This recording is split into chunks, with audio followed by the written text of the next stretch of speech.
Hello there. Welcome to the Friday show. I am very excited that my friend Bill Boyle is going to be joining me. And also, I'll be seeing him and maybe a few of the rest of you tonight in Washington, D.C. Bill, of course, is in D.C. Bill B. in D.C., my guest today. An awesome conversation about the debates, the state of the politics in our country. And we had a great conversation about what's happening in Russia now that Putin's one of his former top guys just shot him down out of the sky. So we had a conversation about that, which is fascinating. I don't know how or why Bill is so smart and so good at explaining these things to us, but I just sit back and listen, and I'm really interested and fascinated, and I know that you love him as well. So I'm going to get right to that now. I hope that you're having a good Friday. I'm gonna be dropping a few more conversations. I've got one with Christian Finnegan and Juliet Jeske coming up. Also should mention Iowa City. I'll be out there Thursday, the 7th in Iowa City. So if you want to come to that show, email me, standupwithpete@gmail.com, or look for the ticket link in the show notes. All right. That'll be a lot of fun, as well as DC this weekend. And speaking of which, there he is. It's Bill B. Lots to talk about with this guy. I think you're going to love this one.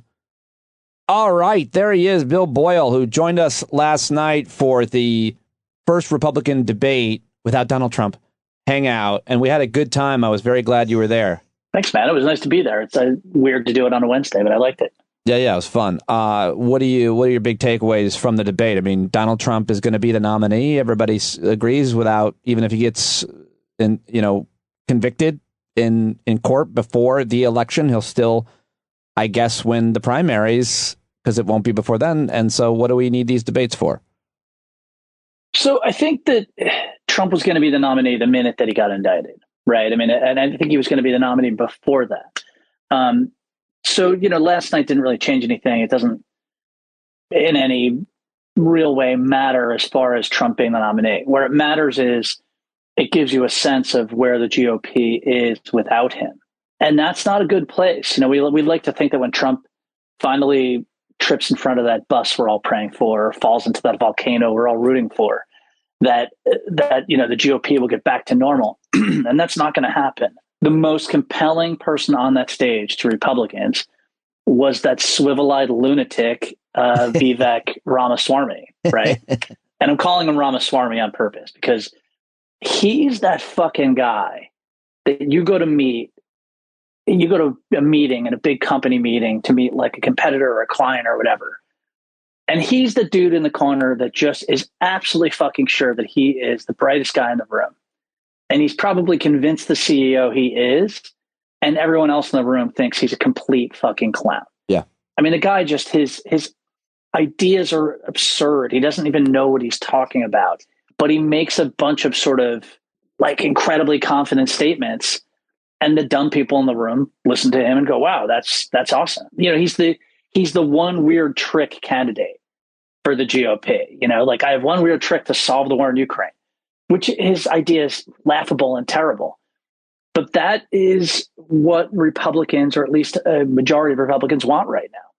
They don't want to think. They want somebody who validates their craziness, and that's not going to change. So that's the biggest lane. He was the most popular guy because he's the most like Trump, basically.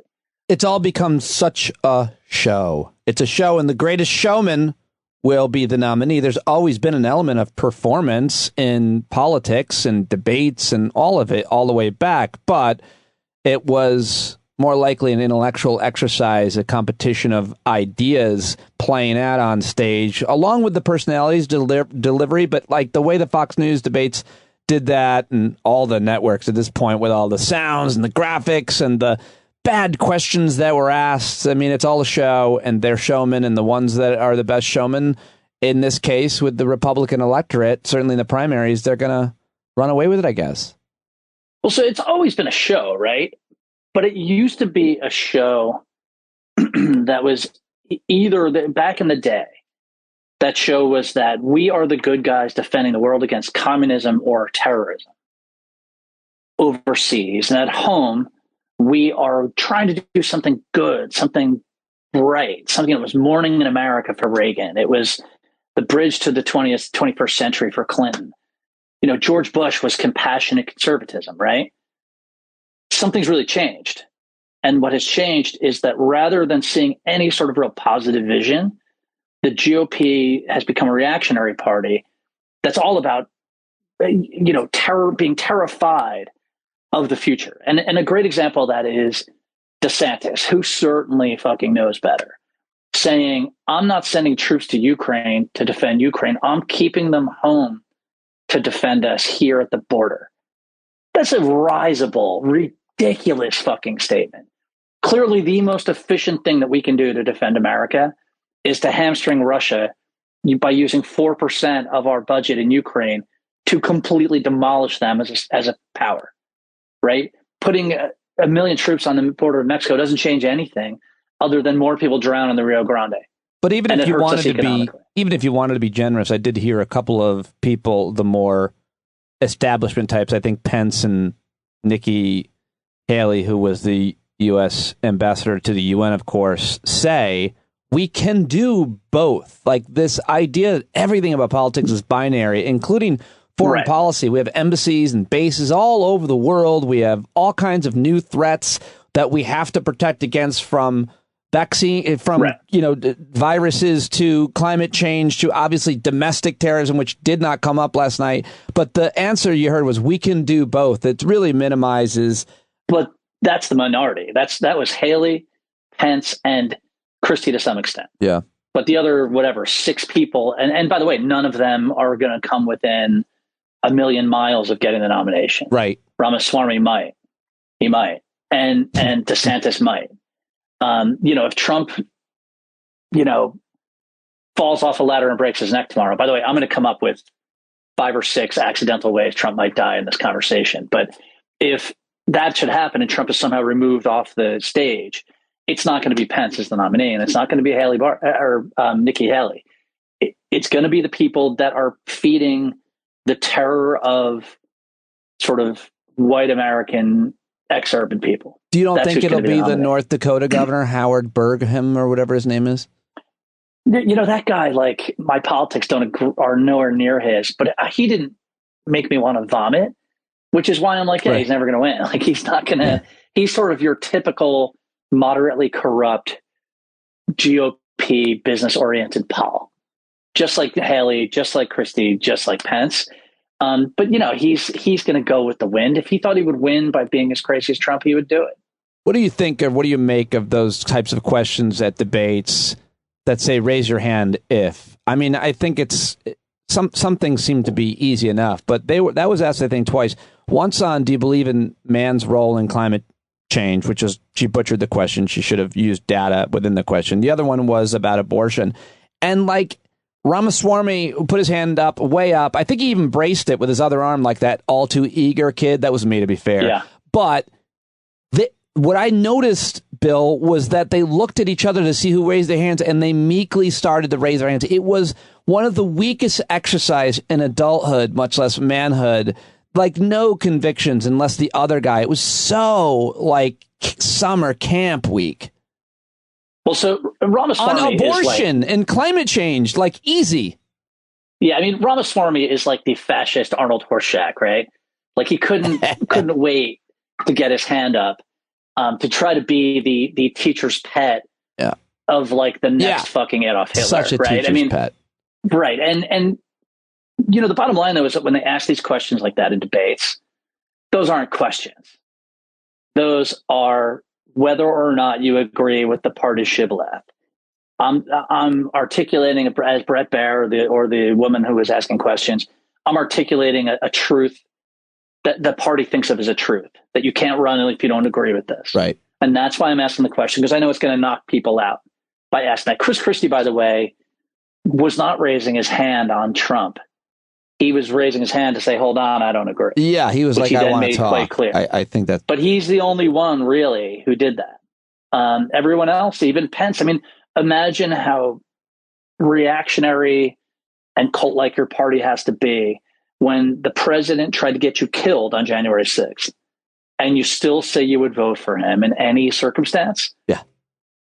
Right? That's where we are. And that's what this debate illustrated. It illustrated that We have one responsible main party in the United States. That's the Democrats. And the other party is a reactionary fucking wingding that's going to, if they ever get in power, it's going to be a disaster. One more question about the debate, or specifically about Vivek Ramaswamy. Now you've got me saying it, which is you're saying that because of the points made about the Republican Party of today, that he's got a good chance if Donald Trump were to choke on a dollop of mustard.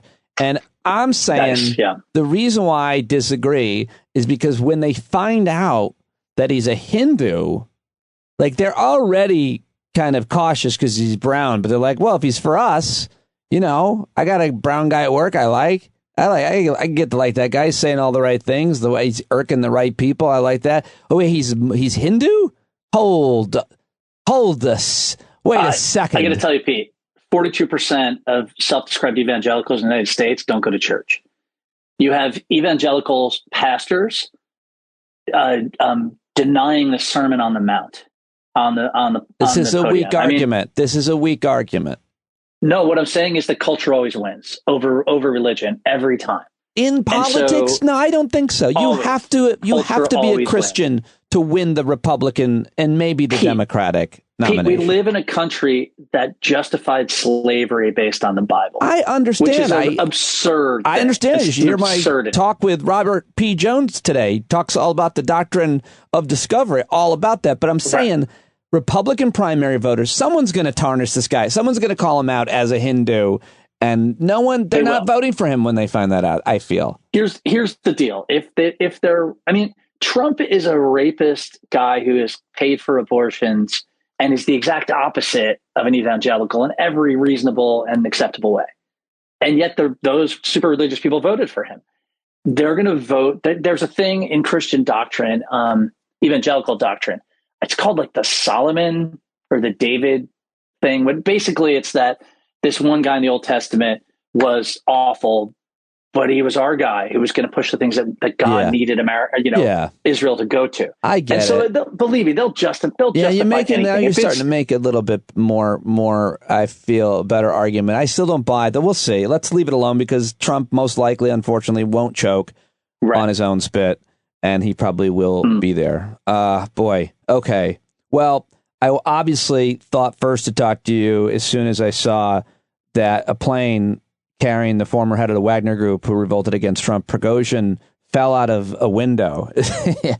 Very, very high window. Extraordinarily high window. A lot of really funny jokes, and you don't feel as bad making them because all of these guys are terrible people. Maybe not the innocent. Maybe they were innocent, people on the crew of that plane, I should say. But like Prigozhin and Utkin, who was there, these guys are like murderers murdering murderers. So, but still, what's your top line reactions? What does this mean? I think one of the best questions is, Putin stronger, weaker as it relates to leading the country. He didn't show at the BRIC party, by the way. I guess he phoned in, he zoomed in. Right. But what are your thoughts on getting arrested? Actually, on Putin and the death of Prigozhin and what it all means?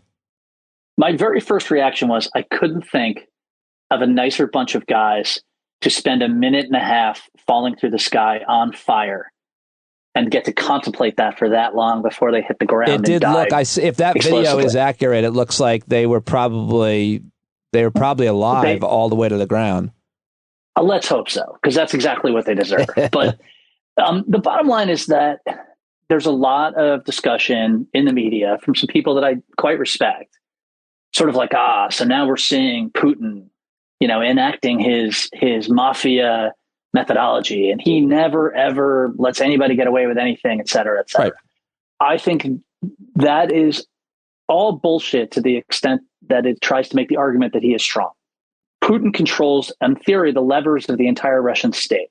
If Putin was strong in the Russian state and as a Russian leader, Prigozhin would have been arrested last week, right? They would have just walked up and handcuffed him and taken him in. Prigozhin was so dangerous to the Russian state and to Putin that they had to kill him surreptitiously. This is a guy who just launched a coup attempt 61 days ago now. This is exactly the opposite of what people think it is. It's a sign of weakness, again, in that Putin is so fucking terrified. By the way, he's so terrified of the people who want to prosecute the war in Ukraine the most vehemently, that he has to have their leader killed. So my top line on this is that, number one, it shows Putin is still quite weak. Putin, by the way, after the plane was shot down, raced from his house to the Kremlin bunker, stayed there for the rest of the night, meaning that things were so precarious for him. They weren't sure what was going to happen. And that's not an irrational thing. And it wasn't irrational for Prigozhin, by the way, to launch his coup. When Prigozhin launched his coup, almost the entire Russian security services and military stood aside, right? They were not willing, most of them, to put their rear ends out on the line to help Prigozhin too much. But they were quite willing to watch him sail into Moscow and kill Putin. If that's so it would seem you would think we would have heard something if there was. Nobody. I mean, we watched Wagner go through every checkpoint in between, Rostov and Moscow. They wanted to. So my feeling on this is that this shows more weakness for Prigozhin. And there's a guy named Mark Galeotti who wrote an article about it, who I think is awesome. He writes for The Spectator, writes great books on Russia. And Galeotti said, this is a sort of situation in a dictatorship where now everybody starts to go, fuck, who's next now? Right. Vladimir is so unsure at the tiller that he can't figure out how to get the army to go and arrest this asshole who just tried to overturn the government. And if he's that unsure and that weakly in control, what other crazy shit's he going to do to stay in power? Is he going to think next week that me, the head of Rosguardia, is dangerous? Is he going to think the head of Rosneft, the military guys, are dangerous? Putin is forced into ever more extreme movements and actions to stay in power, which then degrades the trust and the support he has among the people around him. So I see this as, as I've said before on talking to you, that revolutions in Russia always come in two stages: 1905, 1917, 1991, 1993, etc. There's always the first one that fails. Then there's a period of repression and attempt at retrenchment. And then the second time around, it works. And I think that we are in that period of retrenchment, and it's not even that much of a retrenchment, honestly. I think Putin's holding on by his fingernails. I think that it's not unlikely that there's going to be a definitive change in the war in Ukraine in the next 2 months. And I think that this time next year, we could be talking about a different Russian leader, honestly. And by the way, what I'm saying to you right now is exactly the opposite of what you're hearing from most people. Yeah, most people are saying, wow, Putin just like reasserted himself. Right. Sure he did. Right. He's still in a weak as hell position. And there's no fundamental change to the weakness of his position. If anything, the military and the hardcore nationalists are even more disenchanted than they. You shared this tweet from the great historian author Timothy Snyder that he writes, so the Russian officer, Gherkin, that's his name, who started the Donbass war in 2014, he's in jail. The only Russian general to carry out a successful maneuver in 2022, Surovikin, he's been relieved of duty. And the only Russian commander to take a city in 2023, Prigozhin, has been murdered. So how do you translate that? He is saying exactly what I'm saying, which is that Putin, the problem with Putin is that he's running the war very badly. He never should have started it in the first place. And so anybody that comes in that tries to do it well is automatically a standing threat to the people running the war and to Putin. So Putin depends on Shoigu and Gerasimov to control the military. Those guys are clowns and are incompetent. Putin is basically incompetent. Then they get some guy, Surovikin, comes in there and starts doing really good things. And immediately everybody in the military starts to go, hey, put that guy in charge. Except he's not Putin's man. And Putin can't handle that threat to control because his sense of control is so precarious. Man. And so anyone who does well, yeah. And by the way, by doing well, I don't mean that they're nice guys. I don't even mean that they're that capable. Prosecuting war effectively. They prosecute the war effectively, right? The minute they start prosecuting the war effectively, anyone who's got their shit together in the Russian military, MOD, FSB, GRU, they start coalescing around that guy because they want to win. Natural. And they're the ones who are seeing their friends die. And so this gets at I'm glad you asked that question because it gets at the dynamic that's going on here, which is that for Putin, effectiveness and competence is dangerous. And so he's stuck in this cycle where he's going to have to keep knocking off or sidelining anyone who is effective and competent, which means that someone who is effective and competent eventually is going to kill him or drive him out of power. Or at least he thinks they might. He sees that as because history. Yes. It's the dynamic of any authoritarian dictatorship that once it's under stress, control becomes the most important thing. But of course, if you're trying to fight an imperialist war and control is more important than success, you've created this inherent contradiction in the system that's eventually going to kill you. I want to ask you now about the war. 18 months, and I've not been paying as much attention over the last month. Our attention starts to wane. You pay attention to it seemingly hour to hour. I have seen some of the recent headlines, and I'm looking at them now. Ukraine says it landed troops on the shores of Russian-occupied Crimea. Ukraine just blew up Russia's main missile base in occupied Crimea. They've launched a special operation there. I've heard about the F-16s. Norway was trending today, and I was like, oh, why is Norway trending? And apparently it's because they have now agreed, along with Denmark and the Netherlands, to donate U.S.-made F-16s. So what else do we need to know about where the war is at and how this uncertainty within Russia's own military ranks hasn't led to some kind of momentum shift for the Ukrainians? Well, let me start at the end first. The problems in the Russian military have actually led to momentum and help for the Ukrainians. And there's this great map that somebody put up the other day where they, I'll try to find it and send it to you. Basically, it shows the Russian military units that are facing the Ukrainians in Robotyne. That's the main, most successful thrust that's heading towards Tokmak in the center of Zaporizhzhia. It's the one you read about. And it shows who each unit reports to, which command. And Pete, it's amazing. It's like a plaid. Every unit, they're all mixed units from mixed places, all reporting to different headquarters. It's got to be an absolute rat's nest of logistical issues, command issues, and everything else.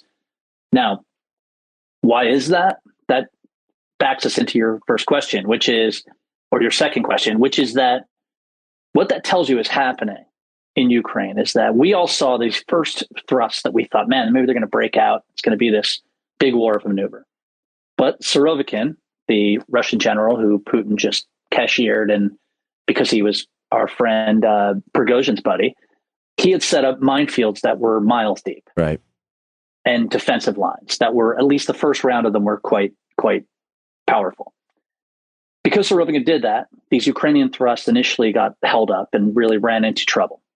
So the Ukrainians switched strategy. Instead of doing a maneuver strategy, they went and said, okay, we're going to go in 3 different places: Bakhmut, near Volodar, I forget the name of it, and then Robotyne. And what they were doing is creating a flypaper situation where they were putting so much pressure on these individual places while keeping moderate pressure everywhere else that the Russians had to thinning out their lines, and they're dumping all their troops into defending these 3 spots. It's attrition. They're wearing the Russians down. The Ukrainians now have more artillery than the Russians do for the first time. And so what's happening is the Ukrainians are just chewing them up. So the Russians are bringing more and more troops in from everywhere else because their units are coming in already only at 40% capability and getting ground down to 15 and becoming combat ineffective. That's why you have a whole layer after layer of different mixed units from different commands, because they're literally draining everything to try to just hold these spots. What is going to happen, I believe, is while this looks pretty static and has for the last, 6 weeks, 8 weeks, yeah, the Russians sooner or later are going to run out of men to fill the hole. And the Ukrainians are knocking out their artillery left and right. So you're seeing an attrition battle that if the Ukrainians can get the Russians ground down to a certain point, there will be some sort of breakout. And they may get half of what we wanted or 2/3 of what we wanted. And by the way, if they they're only 10 miles away from the town called Tokmak, which is a super important strategic place. If they get to Tokmak, the Russians can't drive from mainland Russia across to the western end of their front without being under your Ukrainian artillery fire. So it will be a whole different war if that happens. And that's where the war is right now, where the Ukrainians are, it's sort of this dynamic attrition where they're just chewing the Russians up. And we'll see if they get to the end of Russian capability. If they don't, go ahead. If they don't, what? Well, if they don't, then you're going to be in for another winter of everybody reconsolidating. And then we'll do this again next year. What do the F-16s mean? I think the F-16s are a distraction, frankly. F-16s are very expensive to maintain. They take a lot of training time. Yes, they will be useful when they get there, but we're talking 18 months probably or a year before they are really significantly on the front. So but the war is probably over for all intents and purposes by then. And here's the other thing. Do you see the Russian Air Force is vastly larger than the Ukrainian Air Force? You don't see the Russians flying over Ukraine over the front line. Why not? Because anti-air defenses on both sides are so intense, you can't. There's too many stingers, there's too many manpads, there's too many middle level stuff. Like, it's just not possible. So in this war, air power has become basically it's become nullified. So yes, F-16s, sure, why not? But if you're letting F-16s slow down the delivery of artillery shells or tourniquets or tanks, then you're making a bad move. And I don't think that's what's happening, but I do think, and everyone yells about the Biden administration, I think those guys are looking at the Ukrainians going, no, they need cluster rounds. They need tourniquets. They need things that win in an attritional war. They don't need F-16s that aren't going to matter for a year at least. And there's a bunch of weapons like that where everybody in Washington, everybody fixes on a certain thing. And they don't think of it holistically at all because, frankly, most of them don't know anything about war. And so they assume there's a thing here, a thing here, that makes a difference. Wars are fights of systems. And we need to build up the Ukrainian systems to win the war, not one weapon, not one thing. What would you say to someone who says, listen, I agree with everything you're saying. We just don't have enough money to continue to fund this war. They just signed off another $24 billion somehow or something like that. American people are weary of this, especially when we see all of the terrible things happening in our country. You know, what just happened in Maui, and when I'm listening to the FEMA administrator say, you know, they might run out of money, FEMA, their budget, and we're over here giving away $24 billion to Ukraine. What do you say to that person? Well, number one is that American prosperity depends on its trade and relations with other countries. And we currently have the dominant position in most of the world, wherever we care to have those favorable trade balances, and not balances, but treaties for us. The world's reserve currency is the dollar. Every single one of us benefits enormously from that. That's based on a system of security around the world. Russia is very directly and very overtly and making no bones about the fact that they're challenging that system. If we allow that system to be challenged this clearly and obviously, then we will eventually lose all the benefits of being the global hegemon. And that means things like you don't have enough money for places like Maui. You don't have enough money to deal with welfare. We as a country have enormous amounts of money. What we do is one of our parties continually cuts taxes and effectively tries to starve the system because they want to push all of that money into the private sector where their friends and business associates and political pals can make money from it. There's no lack of money in the United States. There's no lack of money for Maui. In fact, the money that we're sending to Ukraine in those billions of dollars, a lot of it is equipment that was going to be basically going to cost us money to get rid of. Right? A lot of it is sadly equipment made by American defense companies that employ American families, and the U.S. government, which is where 95% of all that money is being spent. Yeah. When we say we're sending $200 billion to Ukraine, we're basically paying American companies with American money. Those companies are going to provide jobs. They're going to pay taxes. And they're going to send that stuff on American shipping and everything else.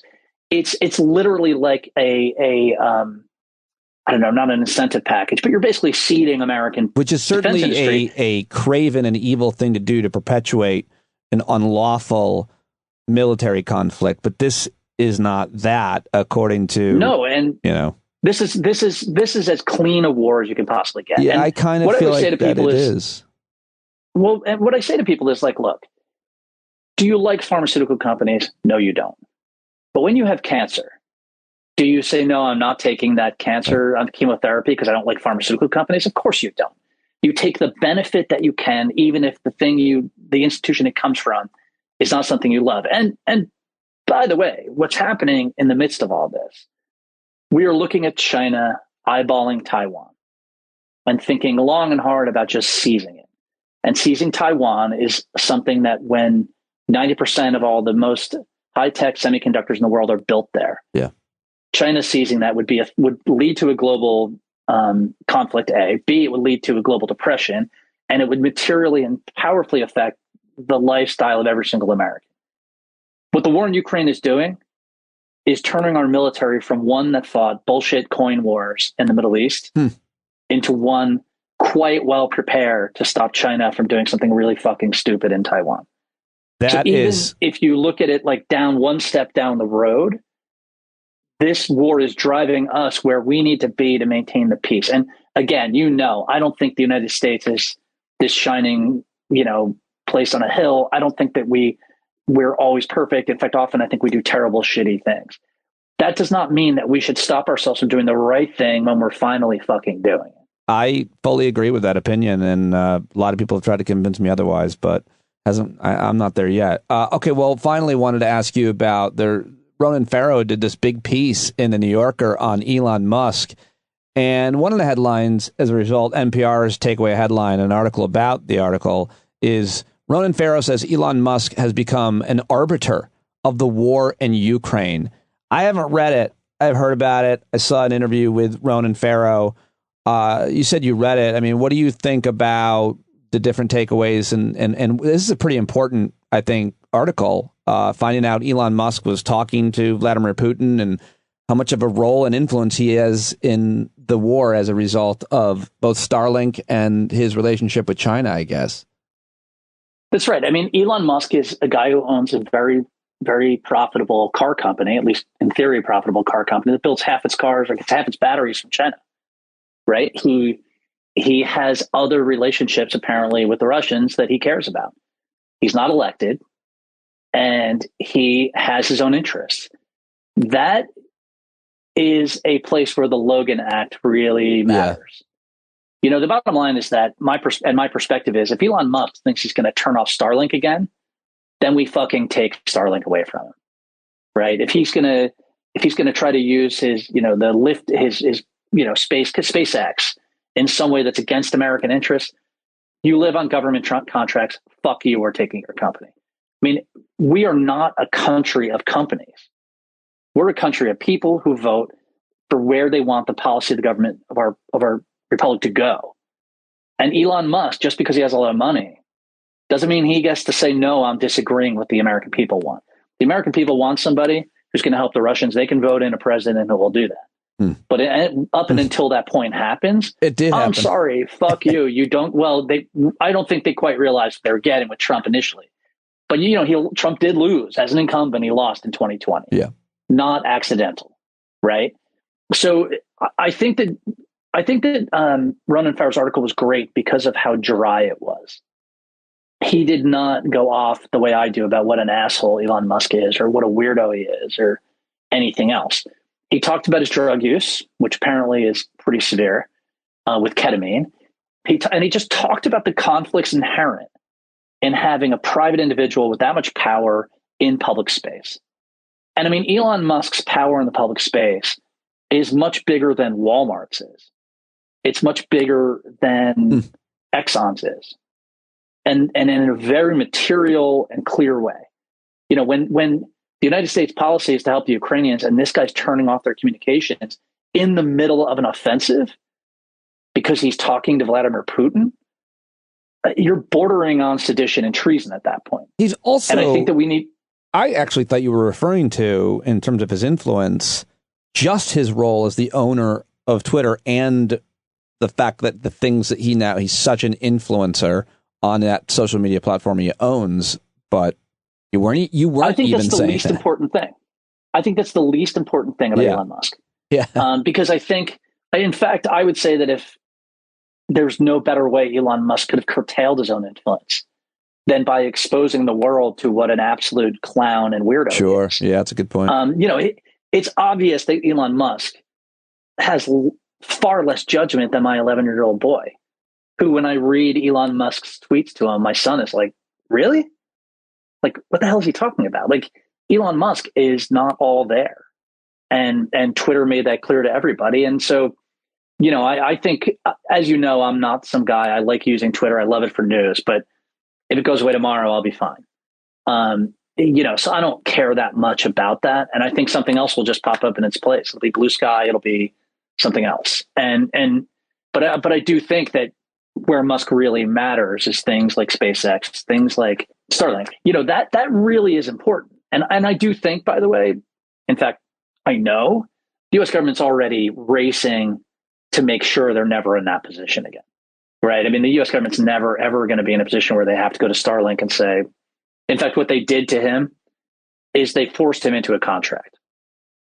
And you notice you never hear about Musk talking about turning off Starlink anymore because the U.S. government's paying him. That's interesting. And basically the contract says you can't. I didn't realize that because I hadn't read the article. But the point is, this happened in the past and had a major effect on the war. But as a result, you're saying they entered into a new contract to make sure it couldn't happen again. It's not in the article, but that's my understanding. Oh, yes. Okay. Yeah. Oh, wow. Awesome stuff. I'm excited to see you and have a beer with you in your town of D.C. tomorrow night. Looking forward to that. And very cool. We'll talk more then, buddy. Thank you. What time? Really what time? Good. I don't know. Hold on. Let me end the recording. All right. Well, I hope you enjoyed my conversation with Bill. As always, follow him on Twitter and all the social medias at Bill B in DC. Links in the show notes. I'll be putting up those interviews with Julia Jeske and Christian Finnegan later today and tomorrow. Look for those and have an excellent weekend, everybody. It was great to have a first full week back here. Starting to get used to it. Still experimenting a lot. I appreciate you going along with me and very excited to have new subscribers this week as well. So all in all, I'll take it. You guys are the best. I'll talk to you later.